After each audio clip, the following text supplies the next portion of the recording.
This is a guest essay written by Masha Kleiner, a Canadian Zionist writer.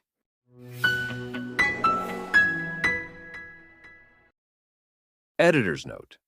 This essay is especially prescient since it was written before yesterday's pogrom in Amsterdam, where Israeli football fans were deliberately targeted and beaten up on by mobs of anti-Semitic rioters, largely local Muslims and Arabs.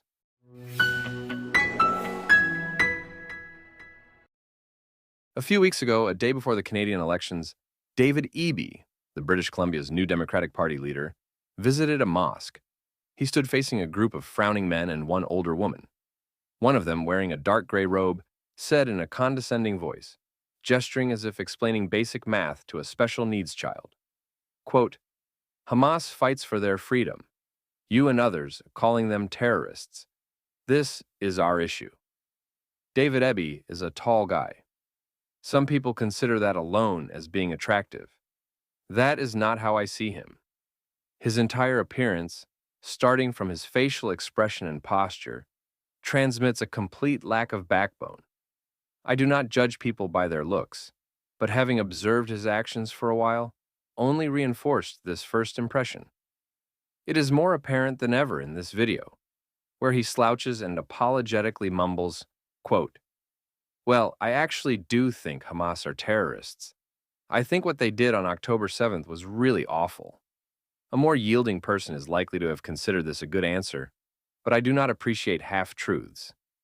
It is the lack of intransigence, the constant submissiveness that got us where we are. I would like to ask him, what about what Hamas did before October 7th? 18 years of firing rockets at Israeli cities? When did he, David Eby, last have a rocket fired at his house? What about what Hamas did after October 7th? Holding hostages for over a year? Firing more than 13,000 rockets at Israeli population centers? Using civilians as human shields? Stealing humanitarian aid? The surrounding men looked sullen from beneath their brows, and Eby added apologetically, quote, "I'm sorry if we disagree on that." He overcame his inner resistance saying it, because he is not rotten to his core. But I cannot feel grateful, because he is deeply reluctant to say it, because he is a coward. And it is precisely the lack of courage that led us to the dire situation we are in. A conversation on whether Hamas are terrorists should not be considered a legitimate, appropriate conversation. In an evolved democratic society, no conversation should be criminalized. But some conversations must be perceived as outside the acceptable moral space. Imagine having a conversation about beating your wife to death or selling your kids into slavery if you no longer want to feed them. No politician in their right mind would seriously discuss that with their constituents, straight-faced. But a discussion about the legitimacy of slaughtering and kidnapping Israelis is still acceptable. What's most ironic is that all of Eby's moral concessions are in vain. He is still considered hostile and placed on the pro-Israel shame list. Wait, what list?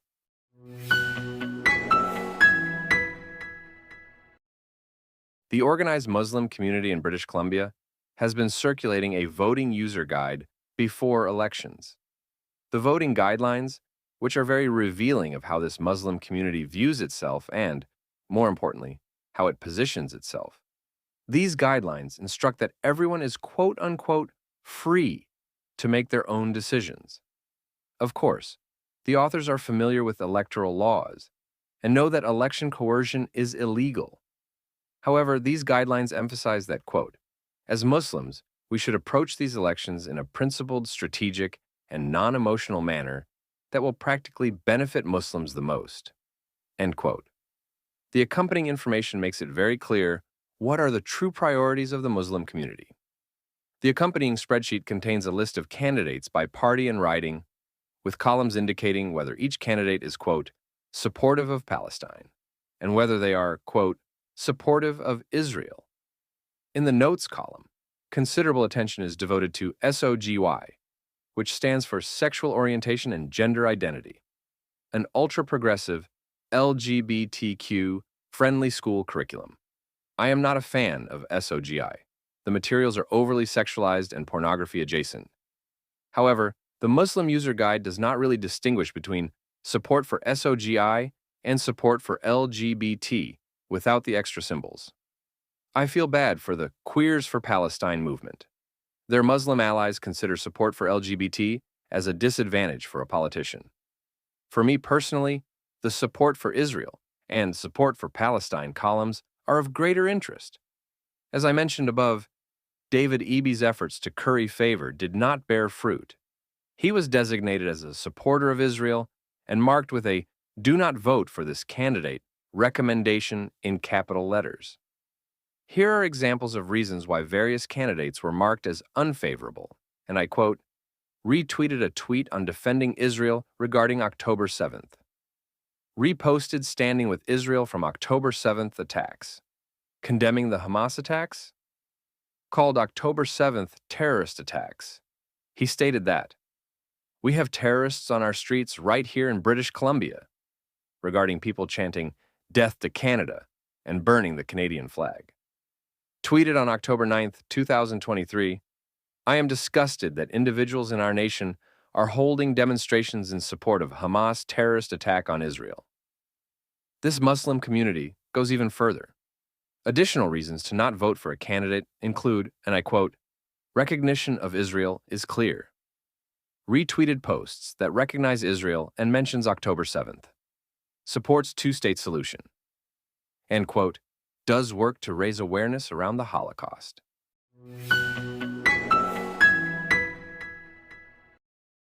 It was a well-known phenomenon that longtime Palestinian leader and mega-terrorist Yasser Arafat's international rhetoric in English significantly differed from his rhetoric in Arabic. For decades before auto-generated subtitles were invented, Arafat told his Western audience in English that he was seeking Palestinian statehood and peace, while from the other side of his mouth, to the Arabic audience, he explained that Palestinian Authority was just a launching pad for the destruction of Israel. A similar phenomenon transpires with most Al Jazeera content today. Perhaps in this case, the lack of ambiguity took me by surprise. Now, the mask is off.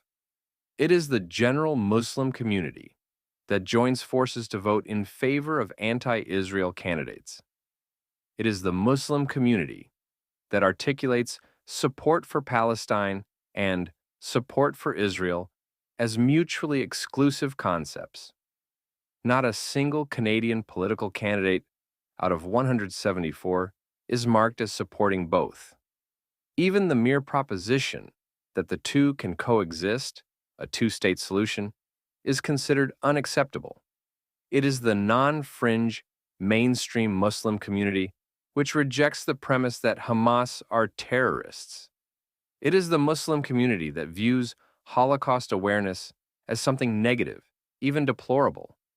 It is not me. It is the Muslim community that positions itself as hostile to me as a Jew and as an Israeli. It is the conventional Muslims who consider supporting Zionism as hostile to Muslims.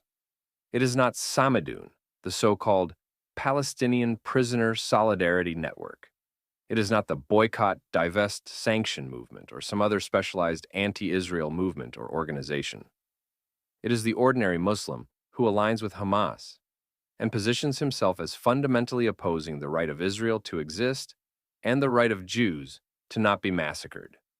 It is the average Muslim who does not only deny my right to exist, they also deny me the right to call them out on it. In the paradoxical reality we find ourselves in, simply summarizing what they themselves document about their position would deem me Islamophobic. Well, I pleaded guilty to the Islamophobia charge long ago, so I do not have anything left to lose on this front.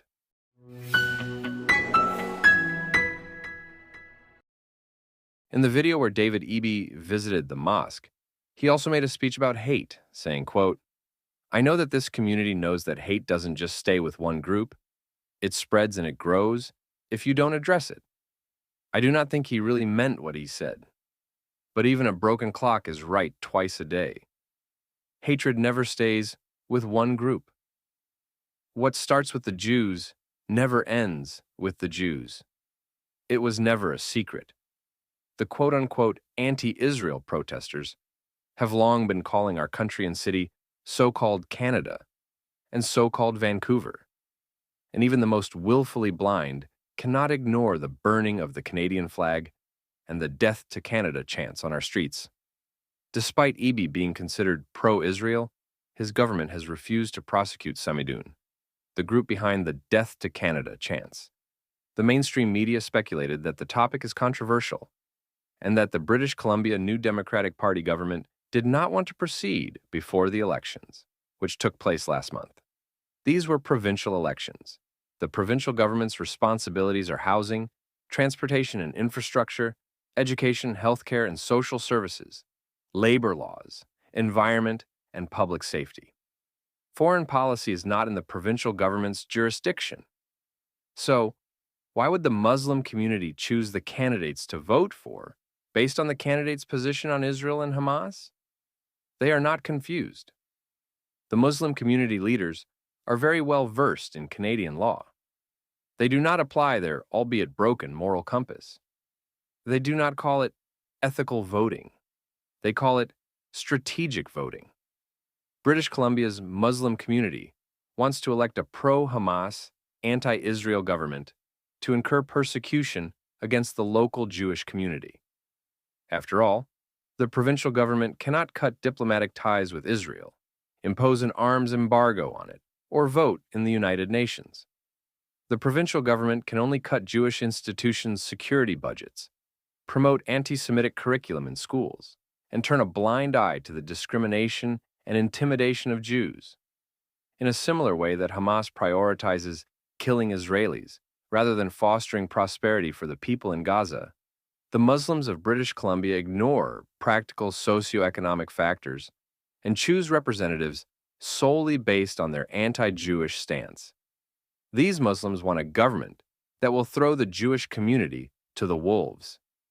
This is what they consider to be most beneficial for Muslims. They want a government that will hand them the local Jews as a ritual sacrifice, and they are being strategic about it. To those who say, "But I have Muslim friends, and they are very kind, peaceful, not anti-Semitic people." Yes, I do too. The peaceful majority is irrelevant.